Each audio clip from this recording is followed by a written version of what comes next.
Tudo da Canção Nova em um só lugar. Canção Nova Play. Boa tarde a você sintonizado no Sistema Canção Nova de Comunicação. Estamos aqui, ao vivo, direto de Cachoeira Paulista, São Paulo, para mais um programa Trocando Ideias. Eu gosto sempre de recordar que este programa acontece ao vivo, todas as terças-feiras, ao meio-dia. Então, toda terça-feira ao meio-dia, quando você liga a TV Canção Nova, está ali acontecendo o programa Trocando Ideias. E ele tem alguns outros horários de reprise na madrugada, né? Não sei que horário que você está nos assistindo. Mas ele acontece, por isso assim, que está claro, vocês estão vendo aqui, né? Porque nós estamos ao meio-dia aqui em Cachoeira Paulista. E você, independente do horário, é sempre muito bem-vindo, porque o programa só acontece com a sua participação.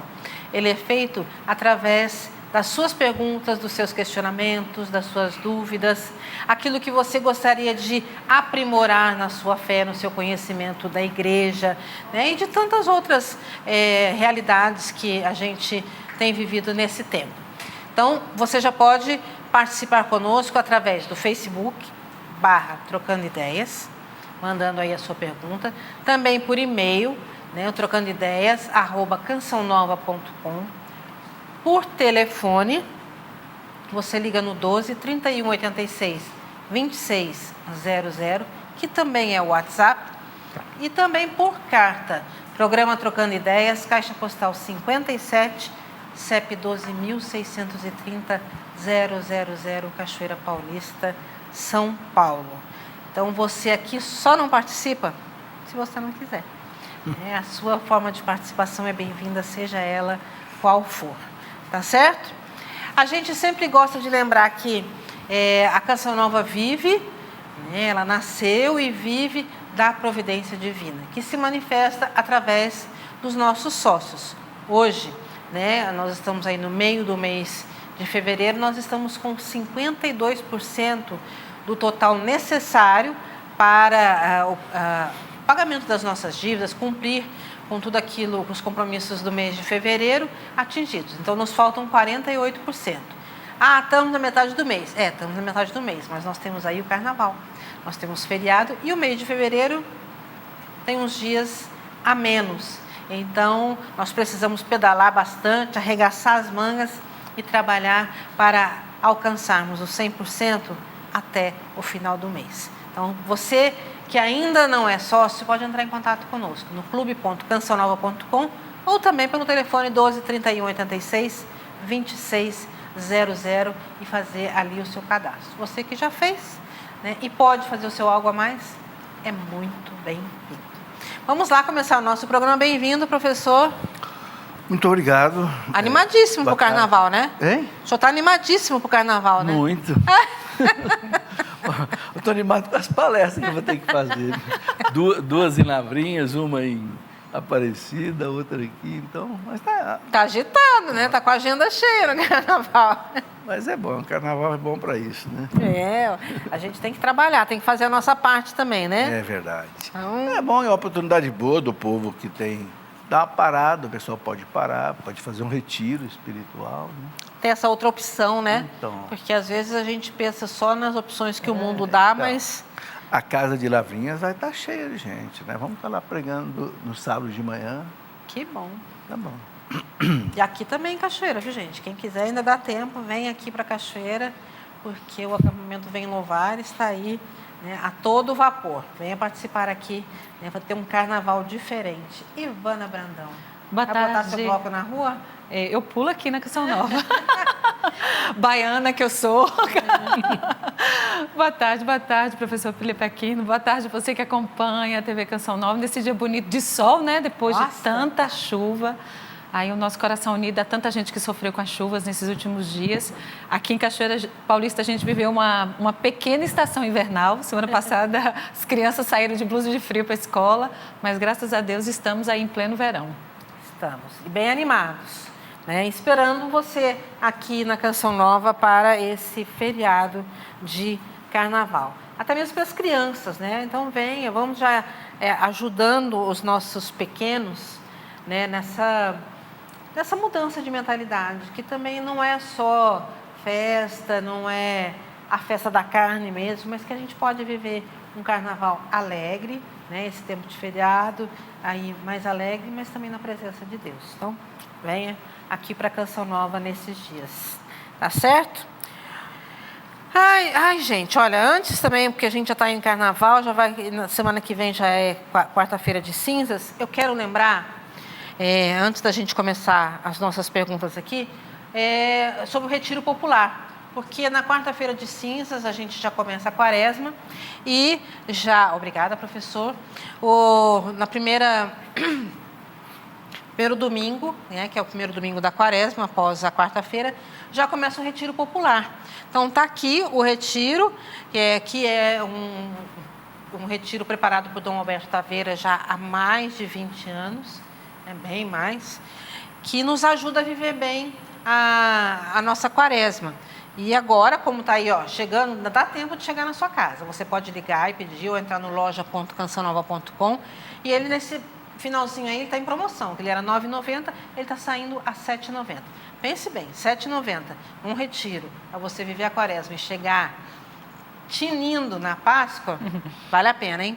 Então, não deixe aí de encomendar a Edificar a Igreja, o Retiro Popular de 2020, de Dom Alberto Taveira Correia. Garanto que a sua Páscoa será bem melhor. Tá certo? Agora vamos lá. Professor Felipe, a pessoa pediu para não ser identificada. Diz assim: sou católico, minha companheira é protestante e queremos nos casar. Podemos fazer uma celebração fora da igreja? Um casamento ecumênico pode ser realizado? Bem, nesse caso aí depende do que o bispo possa autorizar, entendeu? Porque depende se ela vai aceitar as condições para receber o sacramento do matrimônio, né? Porque um é católico, o outro é protestante. Então a igreja exige, né, que a parte não católica aceite duas condições. Primeiro, que não tente mudar a fé da parte católica. Segundo, que eduque os filhos na fé católica, se forem casar recebendo o sacramento do matrimônio da igreja. É um direito que a igreja tem. Vai casar na igreja, é para seguir as normas da igreja. Agora, com relação ao local e até se pode ter, por exemplo, a presença de um padre, de um pastor, aí o bispo é que vai decidir se pode ou não.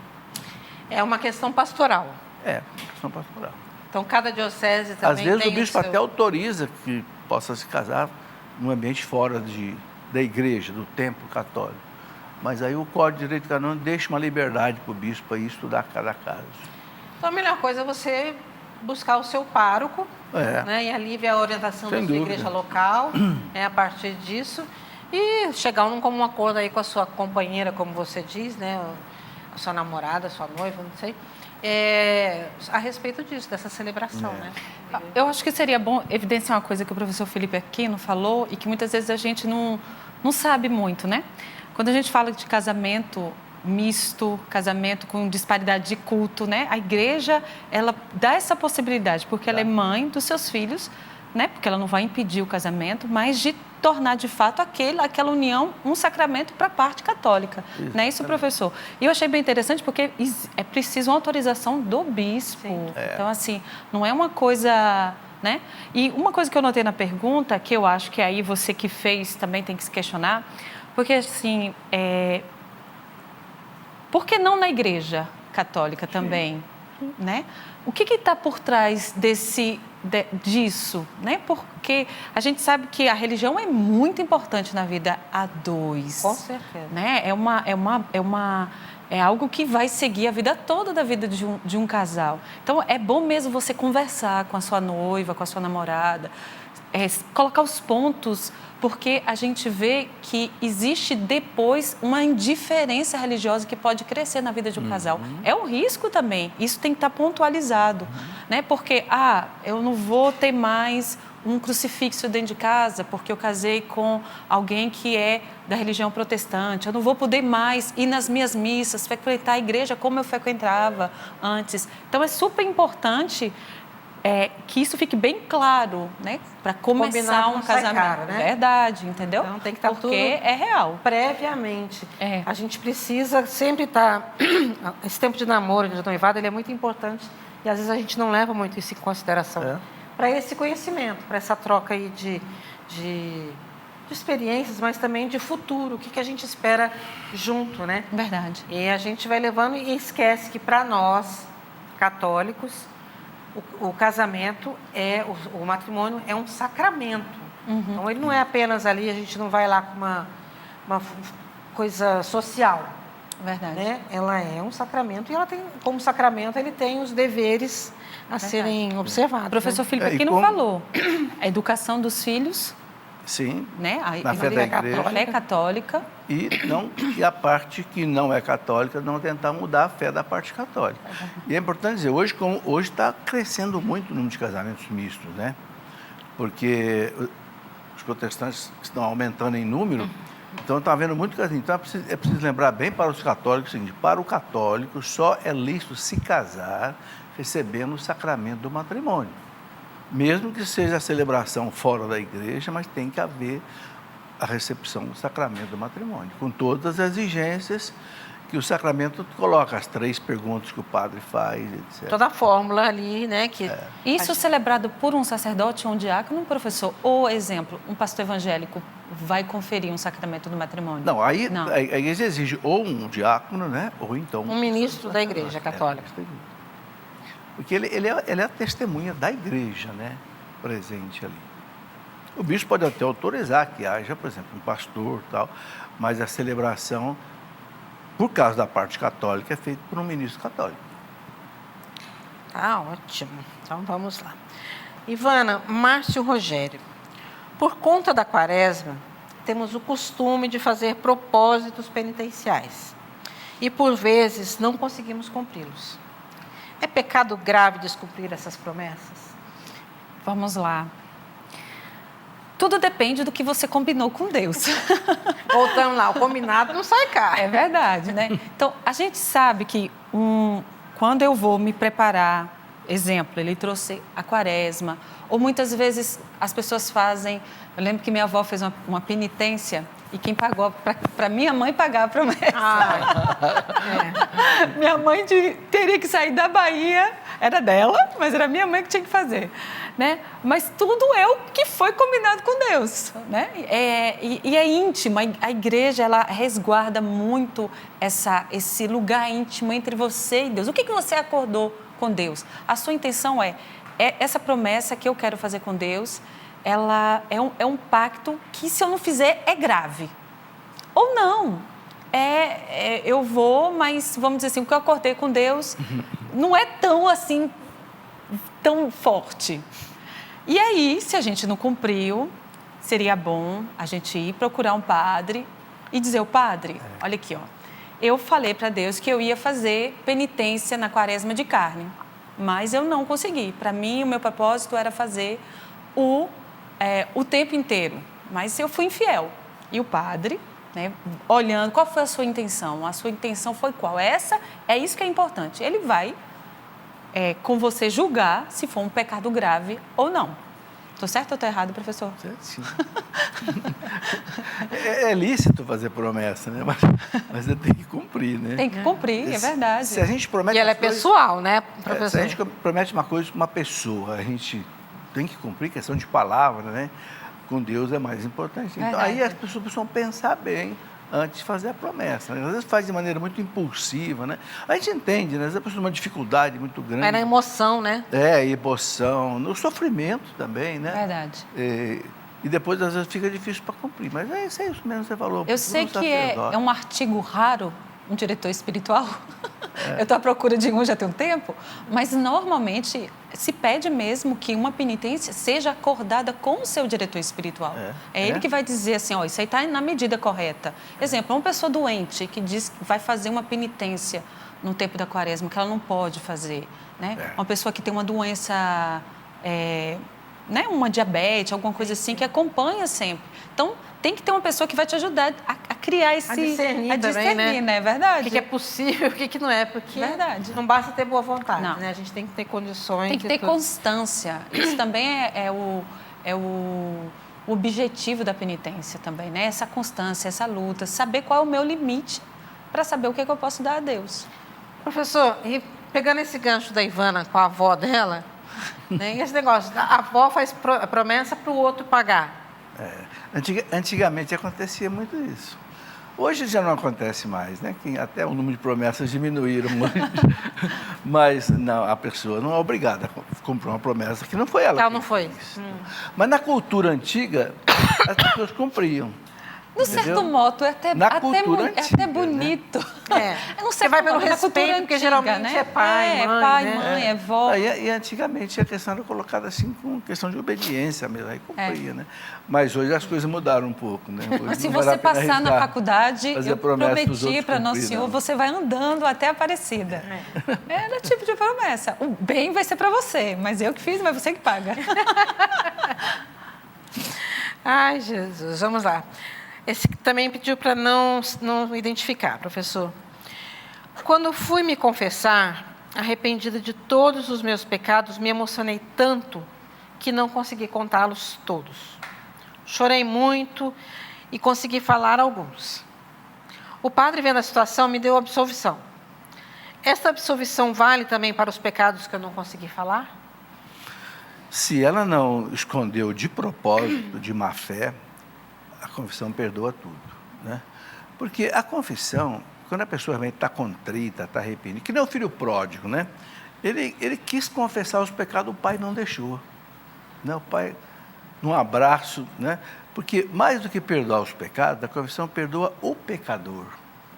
Então, se ele está arrependido realmente, no caso dela, não consigo contar tudo por uma questão de emoção e tal, a igreja ensina que, dada a absolvição, se a pessoa não escondeu nada de propósito, todos os pecados são perdoados. Então, agora, não impede o seguinte, né, que se ela quiser, numa outra confissão, colocar os pecados que ela não colocou, não é para ser perdoado de novo, até para que ela fique mais sossegada, entendeu? Pode-se fazer também, agora não é obrigatório. É igual a gente que às vezes não lembra se confessou tal pecado, vai e confessa de novo. Ele não lembra, né? Aí de conta que não lembra. Se confessou, vamos lá e confessa de novo. Mas às vezes é pecado mesmo, muito antigo, que a gente não lembra mesmo se confessou. Então não custa, né? Vamos, confessa de novo e bola para frente. Então, vai na paz. Dona Ivana também não se identificou, diz assim: há muito tempo me converti para outra religião cristã. Hoje vejo que cometi um erro e que aqui não é mais o meu lugar. O que é necessário para que eu volte à Igreja Católica? Ai, que lindo. Lindo, lindo, lindo. A igreja é sua mãe, a igreja está de porta aberta. Entre, a casa é sua, a casa é sua. Mas seria bom, né, assim, você procurar o seu padre, fazer uma boa confissão, que ele possa te dirigir, como você viver essa volta. Mas não tenha medo, não. Não tem alguma coisa jurídica a ser feita, de forma nenhuma. A casa é sua, a igreja é sua mãe, você pode voltar, tá bom? Agora, se você sentir essa necessidade de formalizar, vá, faça uma confissão. Talvez também, assim, alguns casos, seria bom, se você não recebeu, exemplo, o sacramento da confissão ou da confirmação, que não fazer agora um curso preparatório para fazer esse sacramento, para receber esse sacramento, estudar a sua fé, né? Talvez você viveu esse erro, passou por esse tempo, viveu em outra igreja, porque precisava você fundamentalizar a fé, conhecer mais a sua igreja, defendê-la, que não esse tempo de volta você se dá esse direito e essa oportunidade de estudar a sua fé. Vamos lá, agora eu vou conhecer a minha igreja, né, para defendê-la, para amá-la. Que tal você se engajar agora numa comunidade? A igreja, ela é a igreja porque ela é viva em pessoas, em comunidades. Então, muitas vezes a gente se sente mais família e mais forte dentro da igreja quando a gente participa com outros. Um cristão sozinho é um cristão em perigo, né? Então, não fique só não, se engaje numa pastoral, faça esse tempo de entrar dentro do tecido da igreja, dessa mãe, para que você possa dela receber, se fortificar e defender. E uma coisa interessante que eu acho que vale a pena, já que ela fala assim, percebi que aqui não é meu lugar e quero voltar, em que o que eu senti saudades da Igreja Católica. Então, aprofundar nisso, né? Isso que você está falando. É isso. Mas vai no específico, aquilo assim, nossa, mas é porque eu vi que aqui não é, porque eu sinto falta de tal coisa da Igreja Católica. E aprofundar nisso, né? Para virar assim também, para ter um subsídio, é isso que você falou. Sim, sim. Mas tenta achar aí, né? O que foi esse start aí de onde eu senti falta, do que eu senti saudades, né? Porque às vezes a gente sente E a saudades. gente não pode ter medo de dizer para as pessoas isso, Carla, porque não tem como você deixar de buscar a verdade e não encontrá-la. Um dia eu perguntei para um professor, como é que eu posso fazer para educar bem meus filhos? Ele falou assim, faça deles bons... minha palavra em francês, chercheur, pesquisador da verdade. Mas não é mais do que pesquisador, mas há uma sedentas de verdade, porque não adianta. Quando a gente quer saber a verdade, e a verdade com V maiúsculo, a gente encontra. Né? A sabedoria a gente precisa bater na porta dela, né, professor? Mas ela sempre está aberta. E esse caso aí faz a gente pensar também o seguinte, por que tantos católicos deixam a Igreja Católica e vão aí para as comunidades protestantes, né? É porque falta de conhecimento. Total. Não tenha dúvida, né? É ignorância na fé. Ontem eu estava fazendo uma live à noite pela internet, que eu faço na segunda-feira, respondendo perguntas também. E um rapaz colocou assim, professor, eu sou católico, mas eu ando flertando, usou esse termo, ando flertando com a igreja protestante. Ele se identificou como católico. Né? Está aí, porque está faltando para você conhecer a igreja católica. Senão você não ia flertar com ninguém, não. Porque quem ama a sua esposa não fica flertando com outras mulheres, não. Né? Você não conhece a igreja, você não conhece o que é a Eucaristia, que do outro lado não tem, você não conhece a confissão, que do outro lado não tem, você não conhece a missa, que do outro lado não tem, você não conhece o culto aos santos, não conhece a importância do Papa, enfim. Né? Quer dizer, então, muita gente que não tem conhecimento, né? Aí eu falei para ele, leia o livro que eu escrevi, porque eu sou católico, você vai entender. Aí você não vai ficar flertando mais, não. Tenho aí a dica do professor, porque sou católico, que é o livro dele. A editora Cleofas também tem os direitos sobre alguns livros, Todos os Caminhos Levam a Roma, que é maravilhoso. Do Scott Hahn. Do Scott Hahn, O Banquete do Cordeiro, que é de um protestante, né, de um evangélico, estudioso, que se converteu ao catolicismo. Tem um também dele de Nossa Senhora, né, professor Felipe Aquino, que também... Precisa aprofundar na fé católica. O que eu lamento é isso, os católicos deixam a igreja porque não conhecem a igreja. É aquilo que fala o profeta Oséias, né? O povo perece por falta de formação. Por isso que a gente, no Trocando Ideias, também sempre insiste. Gente, Catecismo da Igreja Católica, Sagrada Escritura, e para quem puder também, o Código de Direito Canônico, são livros de cabeceira, gente. A gente tem que ter sempre ali e estar estudando e estar sempre recorrendo, porque tem resposta para tudo que a gente quiser aqui dentro. Né? Então, vale a pena a gente ter. Você falou, por exemplo, do Scott Hahn, né? Scott Hahn, fiquei amigo dele, que tive 2 vezes na casa dele, lá nos Estados Unidos. O Scott Hahn, ele era um pastor presbiteriano, doutor em Sagrada Escritura pela Universidade de Pensilvânia, e que batia na Igreja Católica com as 2 mãos. Mas um dia ele começou a estudar os santos padres da Igreja Patrística.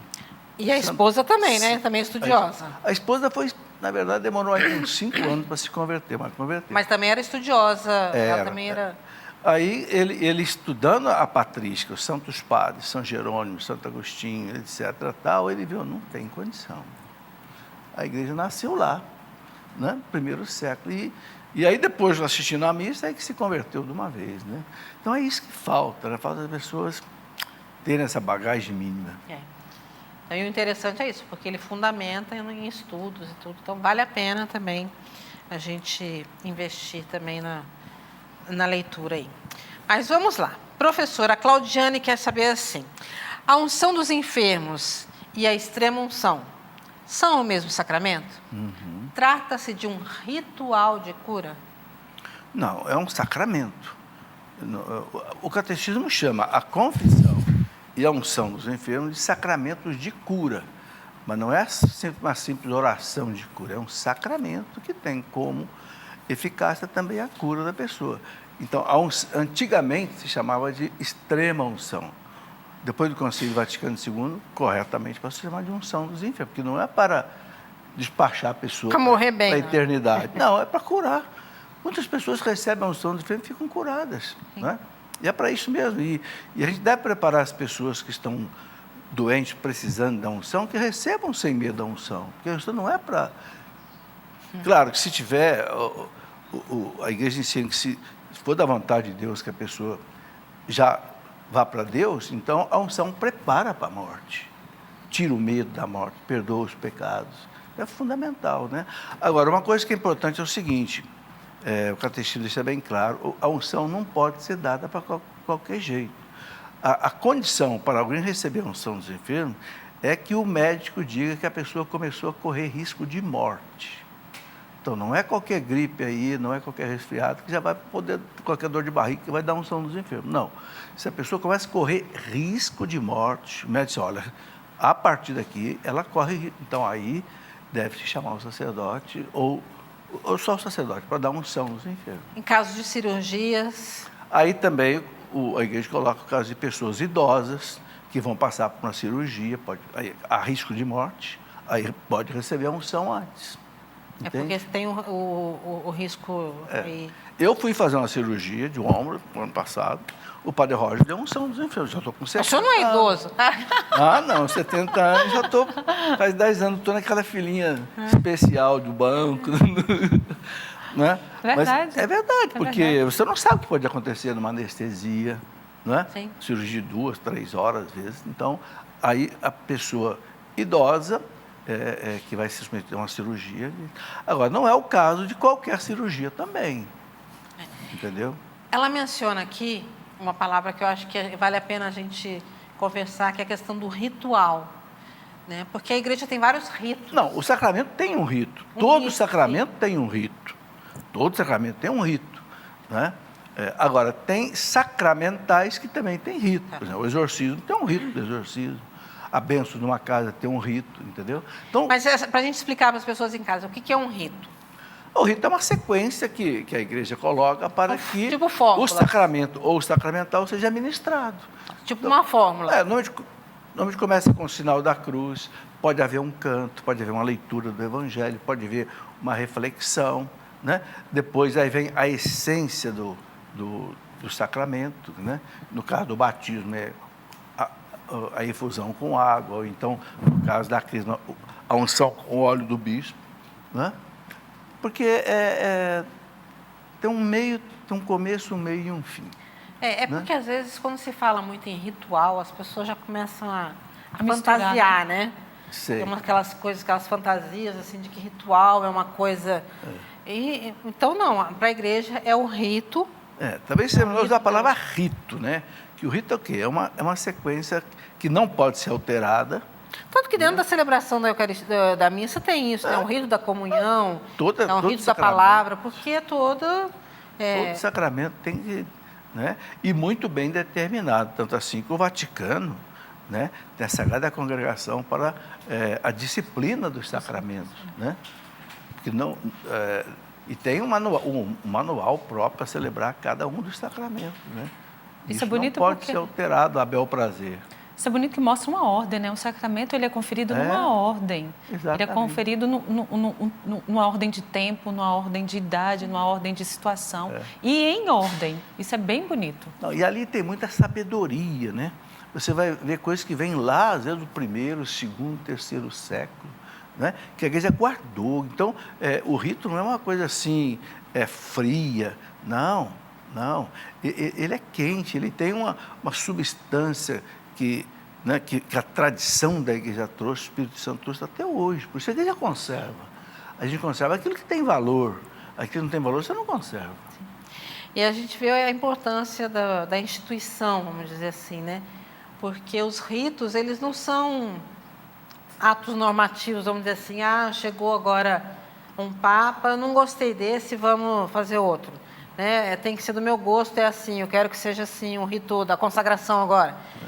Não, um rito do batismo está meio esquisito, vamos fazer diferente.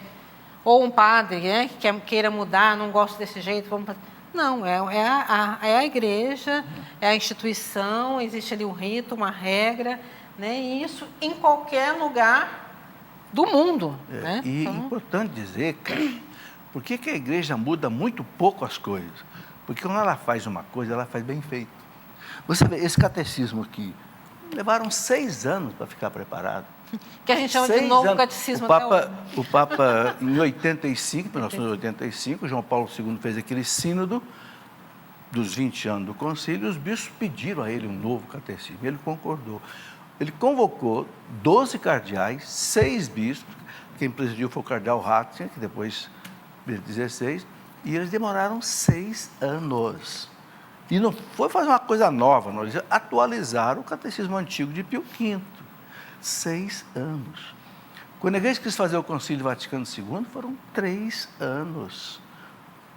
O Papa reunia 2.600, 2.700 bispos em Roma.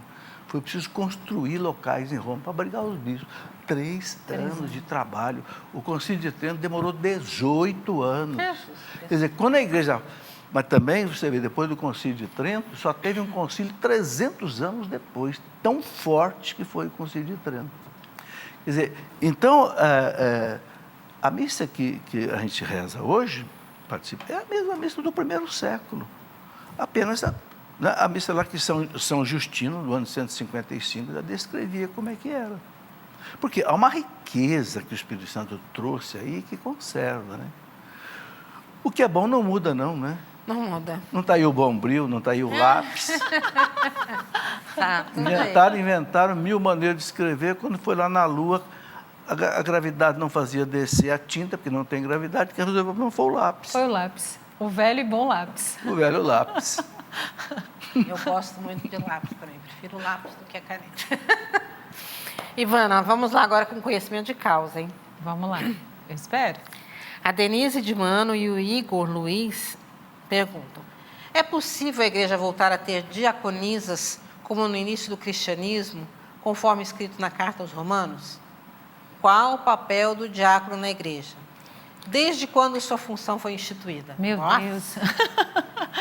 Então, eu acho que sobre as diaconisas, eu acho que já está bem respondido, né? A gente viu aí agora com a Querida Amazônia. A querida Amazônia, o Papa deixou bem claro. Não, é bom entender, se eu não me engano, hein, professor, o senhor pode me corrigir.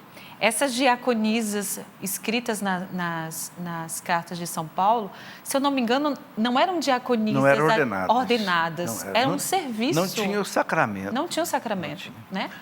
O que aconteceu é o seguinte, havia, né, antigamente, o batizado era feito muito por imersão, que pode ser feito por imersão, pode ser feito por efusão, por derramamento de água.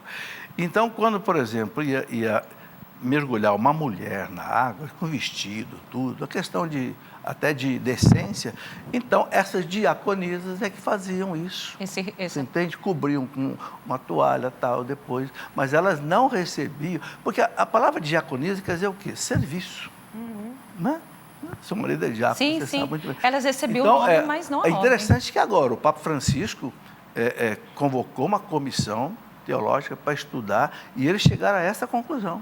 Tanto é que o Papa não vai criar a diaconisa, porque a comissão chegou à conclusão, estudando todo esse histórico aí, que nunca houve na igreja mulheres ordenadas diáconas. E isso não quer dizer que Com a gente Papa não Francisco. tem o nosso lugar, que a gente não tem próprio. o nosso papel. Aliás, ele evidenciou que o papel da mulher é importante e de outras formas tão importante, nós temos o nosso lugar. Então, assim, eu sou esposa de diácono e não tenho nenhum desejo de subir no altar. Né? Os padres até brincam, diaconisa, me cumprimentam assim. Né? O papel do diácono é esse serviço, né? Eu fiquei muito encantada porque vários diáconos, nesse tempo que o Valdir é diácono, ele já é diácono desde 2007, é bonito ver que o serviço da diaconia é muito ligado a essa assistência social, né? Esse serviço de amor, de cuidar do pobre, de cuidar do mais fraco, de estar o serviço dos doentes. Então, ele é de fato um serviço, por quê? Porque os diáconos foram instituídos para ajudar os padres, né? A igreja nascente ali é uma extensão, né? E vou usar essa palavra, uma porção do sacramento da ordem limitada àquele serviço, né? Então, assim, meu marido, né, diácono, a serviço da igreja dentro da comunidade Canção Nova. É um pouco específico, porque o Valdir não está ligado a uma paróquia, mas normalmente o diácono é ligado a uma paróquia, ligado a um serviço dentro da paróquia, muitas vezes relacionado a esse serviço da diaconia, que é esse serviço do serviço ao mais pequeno, ao mais frágil, ao mais pobre. Mas muitas vezes a gente vê diáconos em outros serviços dentro da igreja, né? Não é forçadamente a isso, mas se linka e se liga muitas vezes o serviço do diaconato à diaconia da igreja. E qual foi a outra pergunta mais, Carla? Não sei se a gente respondeu todas. Desde quando essa função foi instituída? Desde o começo da igreja, né? Os diáconos foram instituídos desde o começo da igreja. Estava lá, está escrito nos Atos dos Apóstolos. São Paulo fala na Carta aos Romanos de uma diaconia sencreia, né? Mas era nesse sentido, né? Ajudava os apóstolos no serviço que tinham, mas não eram ordenados. A impressão que eu tenho, para mim, assim, a figura da mulher diaconisa é aquela da Ana, de Simeão, aquela Ana que era viúva, que ficava ali servindo no templo. Né? Então, ela não era chamada de diaconisa Ana. Não. Mas ela fazia um serviço de diaconia, porque ela estava servindo no templo, naquela época, né, antes, né, de Jesus. Então, a gente ter essa mentalidade, a mulher, ela é ali o serviço, é um outro tipo de serviço, específico das mulheres, né? E os homens como diáconos ordenados, já com essa extensão dos apóstolos aí também, né? Que eu acho que é... Eu acho muito bonito, porque quando a gente fala do sacramento da ordem, né, professor? É só a gente olhar para Jesus. Jesus foi homem, né? Então, assim, é uma porção dedicada aos homens. Nós somos iguais em dignidade, mas temos missões diferentes. Missões diferentes. Missões diferentes. Diferentes e complementares. Sem dúvida. É. E é nessa complementarização, nessa diferença, é que a gente reconhece o outro. Isso é uma coisa que muita mulher na igreja não entende, né? Por que a mulher não pode ser sacerdote? E o Papa João Paulo II fechou essa porta de uma vez, né? Naquele documento Ordinatio Sacerdotalis, ele fala que a igreja não tem autorização para mexer nisso. Por quê? Porque é com a questão teológica, diferente do padre poder ordenar homem casado ou não. E o padre explica uma coisa muito importante naquela encíclica dele, Mulieris Dignitate, né? Dignidade da mulher. O Papa fala, quando o Verbo se encarnou, o Verbo não tem sexo. Deus não tem sexo. Por que ele se encarnou como homem? Para salvar a humanidade, e não como mulher. Porque o papel do sacerdote, Cristo é o único sacerdote da nova aliança. São Tomás fala, os outros são seus ministros. O verdadeiro sacerdote, segundo a ordem de Melquisedeque, é Jesus. Ele se enganou. Por quê? Porque ele vai fazer o papel do novo Adão. O primeiro Adão, o primeiro homem criado, a primeira pessoa humana criada, lançou a humanidade nas trevas, né? Eva foi tentada, mas se o Adão não tivesse pecado, a humanidade não seria lançada nas trevas. Mas ele pecou também. Então, Cristo veio fazer o papel do novo Adão, por isso que ele é homem também. Então, ele vai ser o sacerdote que vai religar de novo o homem com Deus, que o Adão perdeu a ligação. Então, o papel do homem, é uma questão teológica, né? Tem muita mulher na igreja, até freira, que fica brigando aí para ordenar a mulher. Parece que não estudou teologia. É só ler a encíclica do Papa lá, o Ordinatio Sacerdotalis e Mulieris Dignitate, que vai entender claramente, é uma questão teológica. E elas têm um trabalho tão lindo, né? Não precisa ficar nessa brigaiada. E o Papa fala, nem Nossa Senhora participou da Santa Ceia. Quando Judas morreu, ele fala, por que não chamaram Nossa Senhora para ser apóstolo? Verdade. Por que elegeram Matias? Porque não é papel da mulher. E nem Madalena, e nem ninguém, nem aquelas santas mulheres, que não chamaram nenhuma. Entre 7 homens, escolheram um homem. Quer dizer, não houve a mínima chance de uma mulher ser. As mulheres não participaram da votação, do sorteio, lá para hoje é Matias. E não tem nada de machismo, não tem nada de outra coisa, as mulheres que pensam que é uma glória ser sacerdote, não é glória não, é uma cruz. que é um serviço, né? É uma cruz. A mãe de Dom Bosco dizia para ele, ó, meu filho, agora você for ordenado, começar a celebrar a missa é começar a sofrer, se prepara. E é mesmo. É. Feliz um sacerdote que teve uma mãe como essa, né? Verdade. Dom Bosco teve a Mama Margarida e tantos sacerdotes que tem, que essas mulheres que são verdadeiros suportes, né? Verdade. Também para a vocação dele. Um Agostinho não foi Agostinho sem uma Sem a mãe, Mônica, né? E tantos outros santos da igreja. Sem dúvida. É o que o Papa fala. Nossa Senhora não foi apóstola, mas ela foi a mãe do verdadeiro sacerdote. Não foi sacerdote, mas foi a mãe do grande sacerdote. É a rainha dos apóstolos. Acima da... Agora, professor, eu contemplava isso que o senhor falava, porque, tipo assim, gente, pensa, Deus que não tem sexo, se faz homem. Olha, ele se limita, né? É impressionante. E agora que ele foi para o céu, professor Felipe Aquino, como é que a gente pode dizer? Como é que a gente diz agora? Como é que é? Ele foi para o céu, voltou no seu como corpo. homem. Como homem. Mas aí ele carregou toda a humanidade com ele. Olha, mas é porque fantástico. São Paulo fala, né? Ele, uma vez que ele assumiu a natureza humana, ele abraçou homens e mulheres, abraçou todos os homens e todas as mulheres. E no mistério da redenção, se a gente for futucando isso aí, né? Acho que se a gente for Desdobrando. Desenrolando esse carretel. Roendo esse osso aí, a gente ia ver que mistério fantástico é a redenção. E a gente vai percebendo que essa ideia de Deus foi fantástica. Foi fantástica. Se fazer homem para nos salvar, né? Eu fico assim impressionada. Só podia ser de Deus, né? Uma ideia dessa só de Deus mesmo. Só divino mesmo. É o que você falou, a mulher tem que entender que são missões diferentes. Uma coisa muito bonita para as mulheres entenderem, a mulher foi a última criatura que Deus fez. Segundo os exegetas, Deus foi criando as coisas numa ordem de perfeição. Então, humanamente falando, a mulher é mais perfeita que o homem. E é. Verdade. Não, você vai num presídio, você tem aí 90% de homens que estão presos. A mulher é muito mais sensível, muito mais mansa, muito mais humilde, entende? Por que o demônio foi tentar a Eva e não foi tentar o Adão? Porque ele sabia que era mais fácil Eva dobrar o Adão do que ele dobrar o Adão. Olha. Então, ele foi dobrar a influência que a mulher tem sobre o homem. Verdade. Né? Então ele pensou, não, eu vou nela. E deixa que ela dobre. E dobrou. Mas aí Deus refez tudo, com o novo Adão e com a nova Eva. Maria, nova Eva, e Jesus, o novo Adão. Veja o papel da mulher, a nova Eva. Ela Maria, que dobrou Jesus. Maria resgatou Eva. Verdade. Né? Assim como Jesus resgatou Adão. Tudo é questão de missão, né? Um não pode querer atravessar na missão do outro. E eu acho que é bonito porque isso mostra um equilíbrio, professor, sabe? Hoje a gente está numa sociedade desequilibrada, Total. que gera pessoas desequilibradas. Eu tive a oportunidade de ter um encontro com jovens e a gente chegar no final e dizer, gente, jovens fantásticos, mas com uma carga de ansiedade e de angústia que a gente foi fazendo.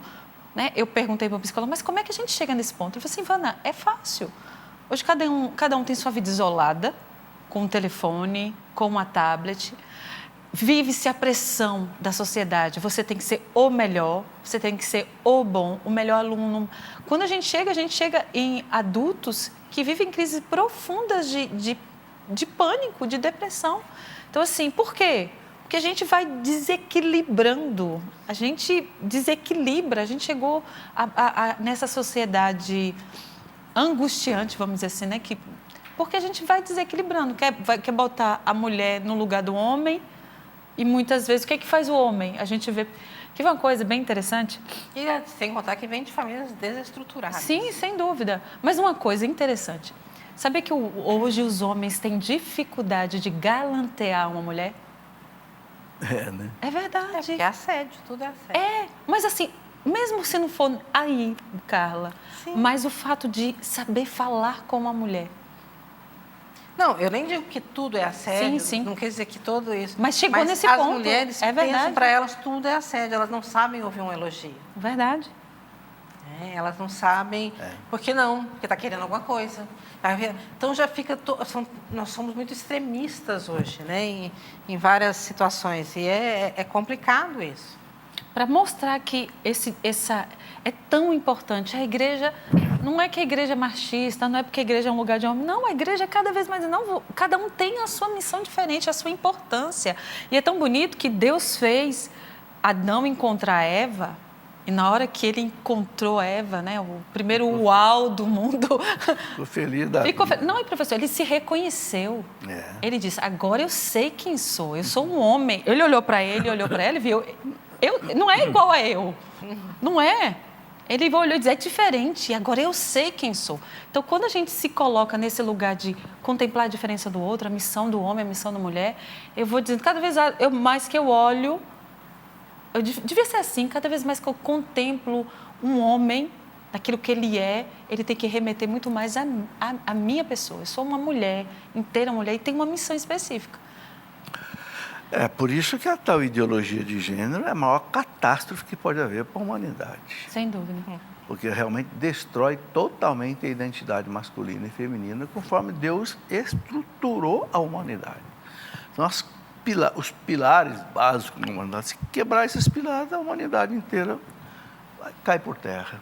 Né? E vai gerando toda essa ansiedade, porque às vezes nem sempre a gente acredita naquilo que nos dizem, às vezes sabe que é errado, que vai contra aquilo que é Deus, mas a sociedade diz que é assim, aí vai dando esse pânico, essa ansiedade, né? E essas crises que os jovens todos têm vivido por aí, né? Continuando nesse tema da ressurreição, o professor Carlos Roberto diz assim, o que a igreja nos diz a respeito da ressurreição? Teremos a mesma aparência na vida eterna? A gente não sabe exatamente como nós seremos. Né? O que a igreja sabe é que, quando Cristo voltar, todos os corpos vão ressuscitar, vão se unir às almas, acaba o purgatório, né? E aí Deus vai separar céu e inferno, os justos e os não justos, aqueles que abraçaram Deus ou não abraçaram. Agora, São Paulo fala, né, lá na carta aos Filipenses, capítulo 3, versículo 20, São Paulo fala, nós somos cidadãos do céu, e é de lá que nós aguardamos o Senhor Jesus, que vai transformar o nosso corpo como o seu corpo glorioso. Então está aí um paralelo, né?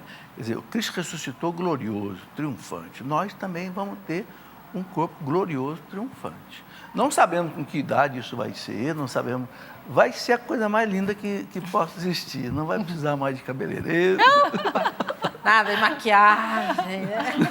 Desodorante, nem banho, nem nada. Vai ser um corpo glorioso, né? A gente vê quando as amostras de Nossa Senhora, nas aparições dela, todos os videntes que viram Nossa Senhora ficaram deslumbrados, né? Ficaram deslumbrados, né? E eu contei aqui a semana passada o caso do Ratisbona, né? Um baita do empresário ateu, tal, onde Nossa Senhora apareceu para ele lá na França, né? E ele se converteu ali no ato, na hora, só dentro da beleza de Nossa Senhora. Quer dizer, então, seremos um corpo glorioso, como de Jesus, que não sofre mais as intempéries do tempo, não envelhece mais. É um corpo, veja que coisa interessante o corpo de Jesus, né? Até a aparência dele, ele escondia quando ele queria.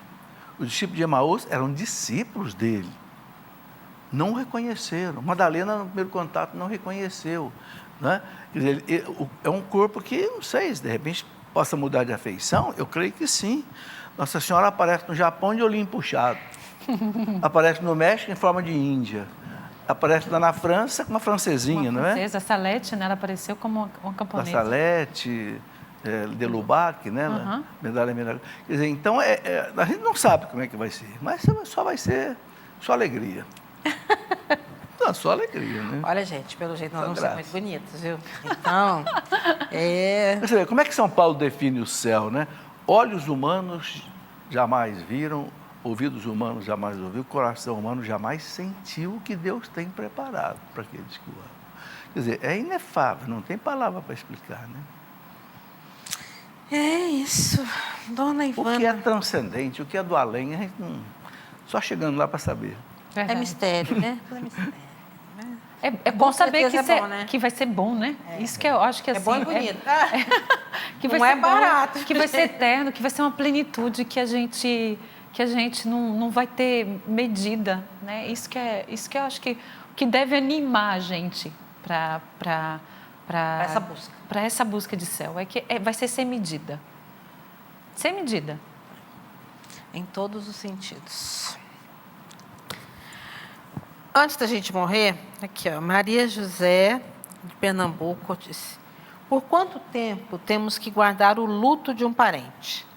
Fazer uso do preto é necessário?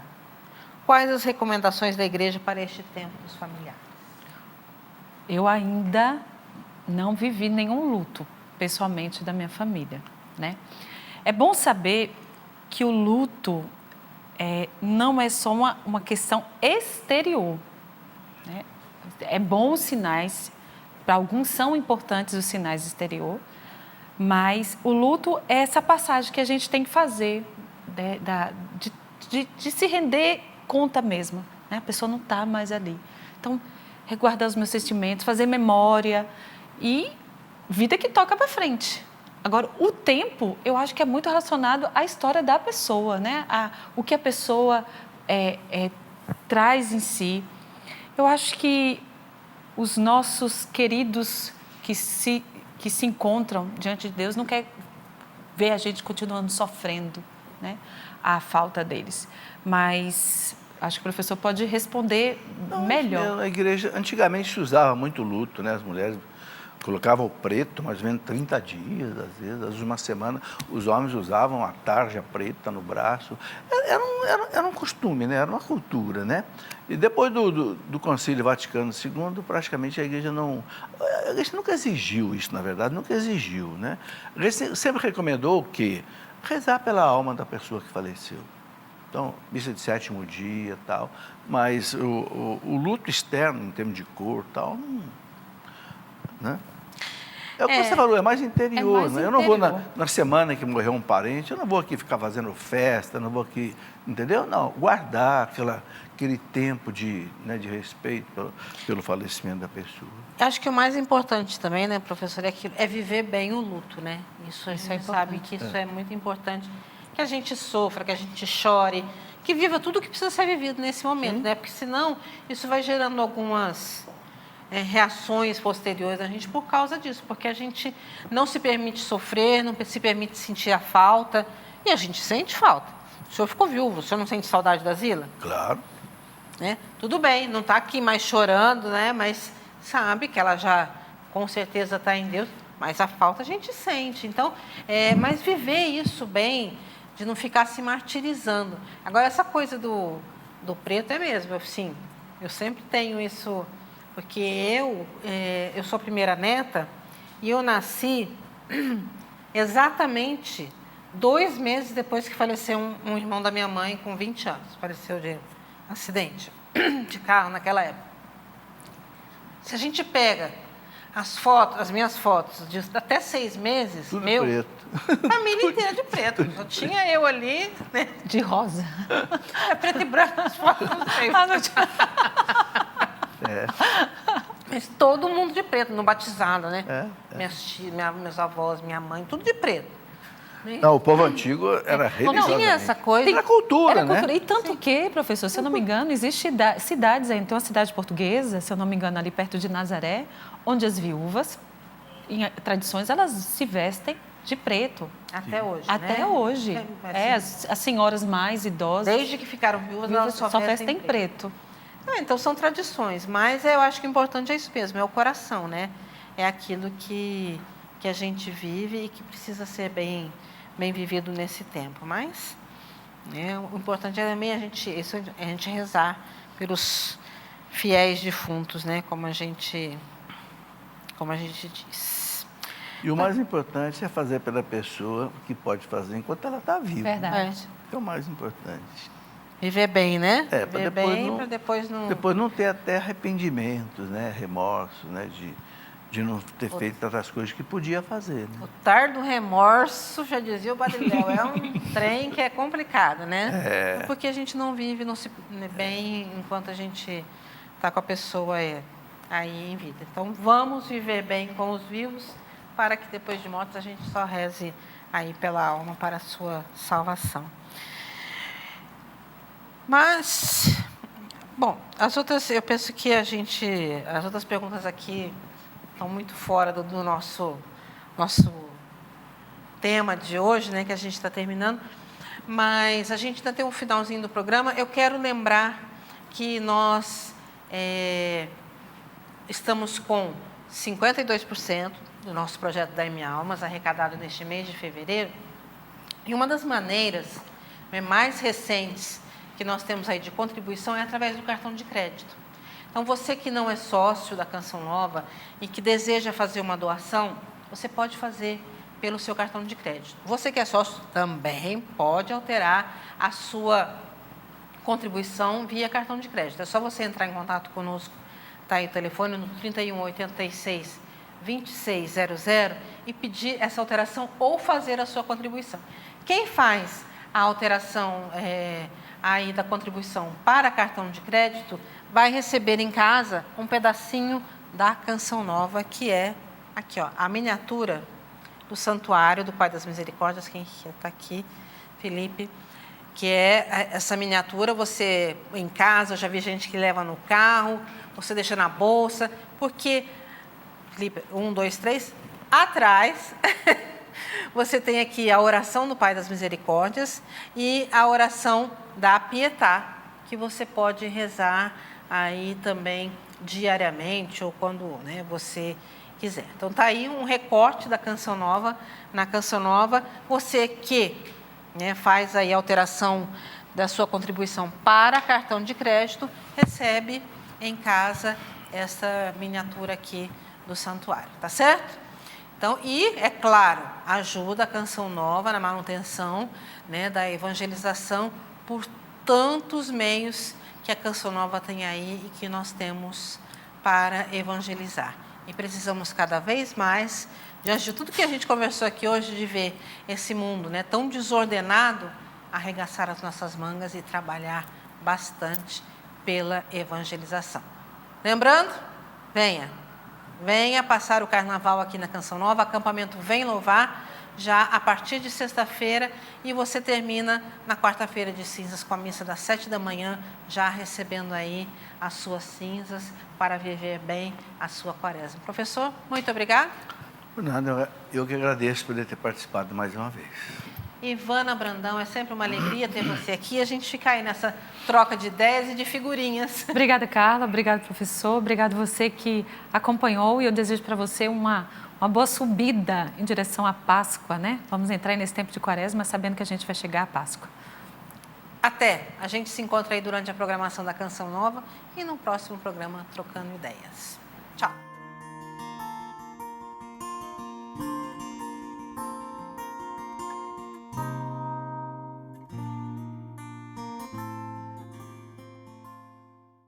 Tudo da Canção Nova em um só lugar.